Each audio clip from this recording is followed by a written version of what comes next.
In this talk, I'd like to discuss external considering. So in the previous talk, I spoke of internal considering. And of course, there is both the internal and the external. The opposite then to internal considering, wherein one is considering themselves internally, is external considering, where one is thinking of others out in the external world. I've made it apparent in previous talks that the work begins from the position that we don't know ourselves. And to attempt to understand who it is we are, there is that which we must not do in relations to negative emotions. We're told not to internally consider. We're told not to have negative emotions. We're told not to do things, which is one of the big differences of the fourth way in relation to other so-called esoteric currents, is that they often give you practices or abilities which aren't really there. You're told to do things, whereas the fourth way makes it clear that man cannot do, a machine cannot do. And so we're told at the beginning of the things which we shouldn't be doing. External considering, however, is actually the exception, one of the few exceptions of this. It is something we are told to do, alongside, of course, remembering ourselves. So, generally, we consider ourselves the centre of the universe. Western man, even more so, he considers himself completely the centre of all things. And the more we internally consider, the more we bolster our belief that we are the centre of the universe. More of these self-emotions which are internally considered, our character becomes more shut in the words of Nicole.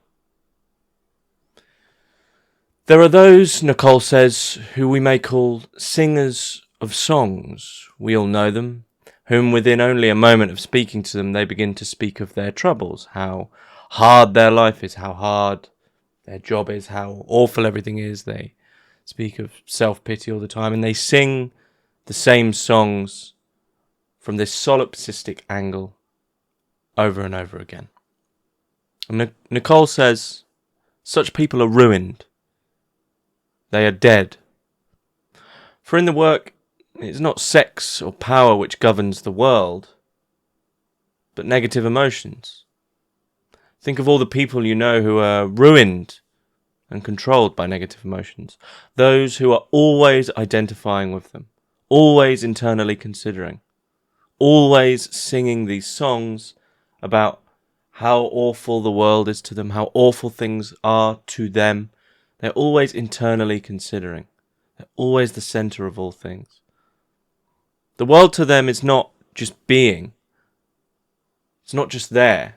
But it's always something taken in relation for or against them. And yet,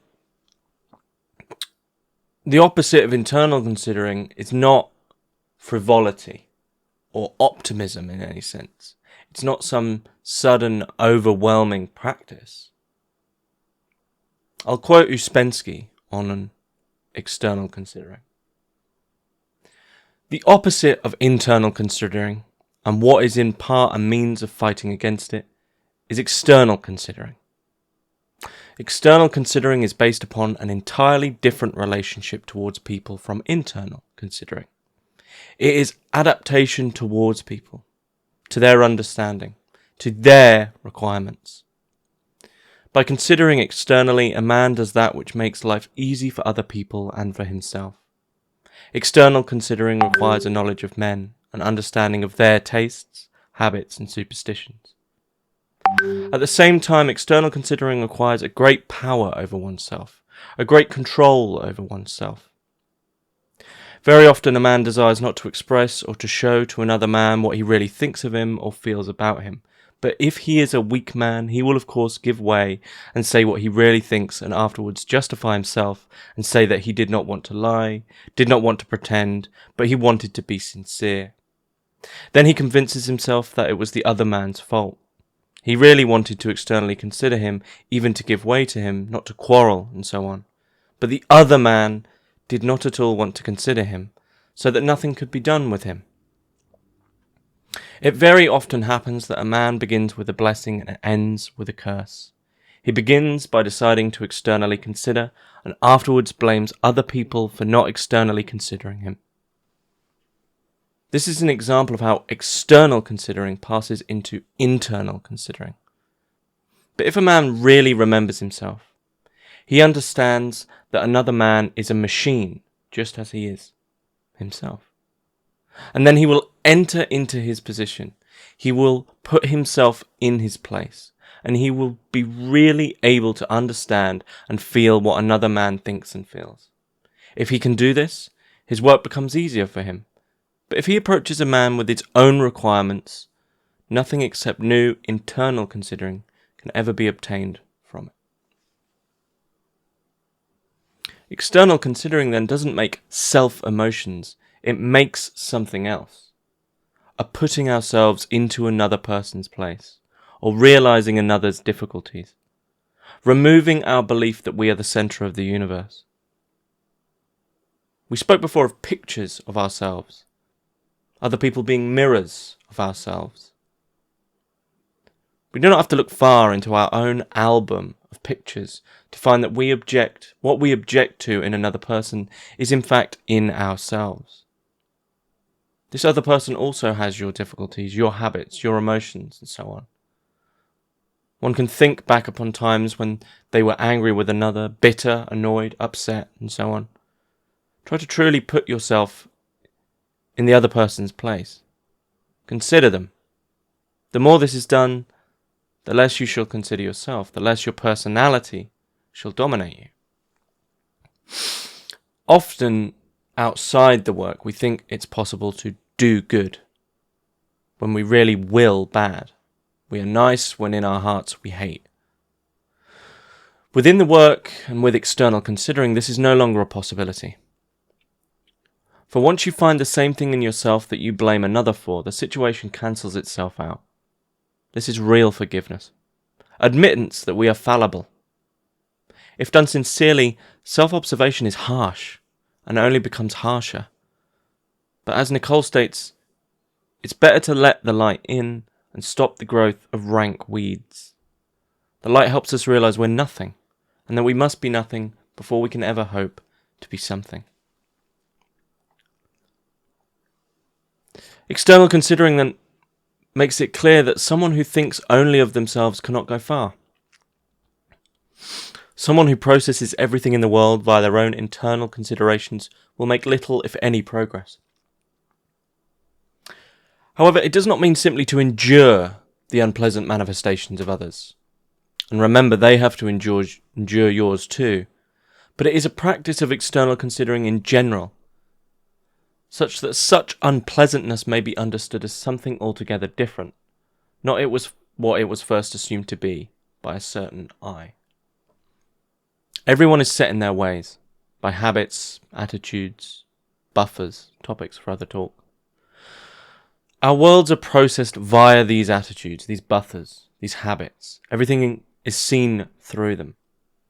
We are instinctively hostile. We are not keen on other people, even though we tell ourselves we are. Other people are always in the way of our reality. Nicole says that Gurdjieff once said that when we pass someone in a lane, we tend to tense our muscles. We should not pretend to like others when we do not. This isn't sincere. But we should work on this dislike.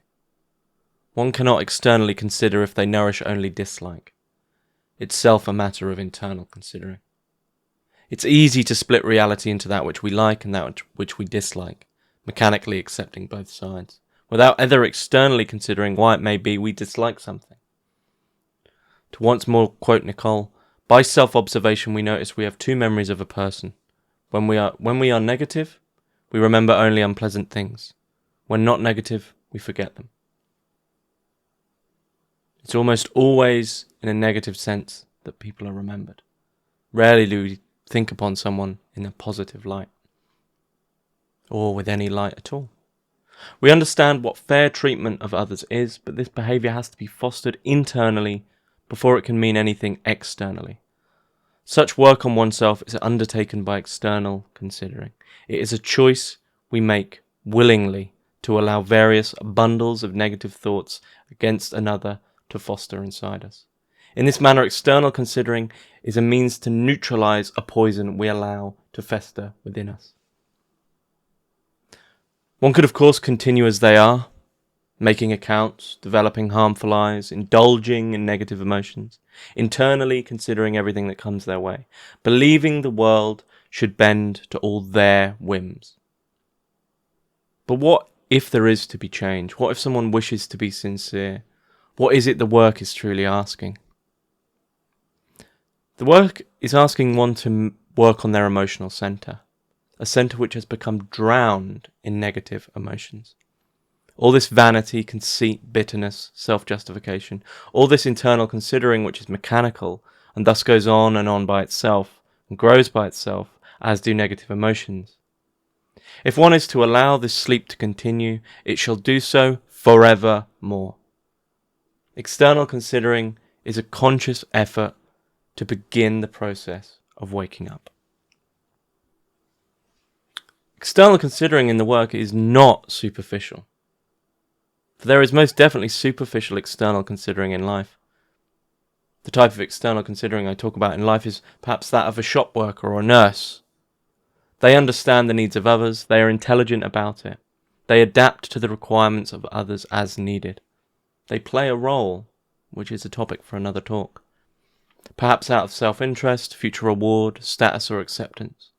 This is not the same as the external considering spoken of in the work, and the external considering I've been speaking about here, which goes far deeper. It's the difference between superficially helping someone for the internal hope of something in the future, and sincerely helping as a higher act, something entirely unidentified. If you've enjoyed this talk and would like to take these ideas more seriously and sincerely, please find details in the description below.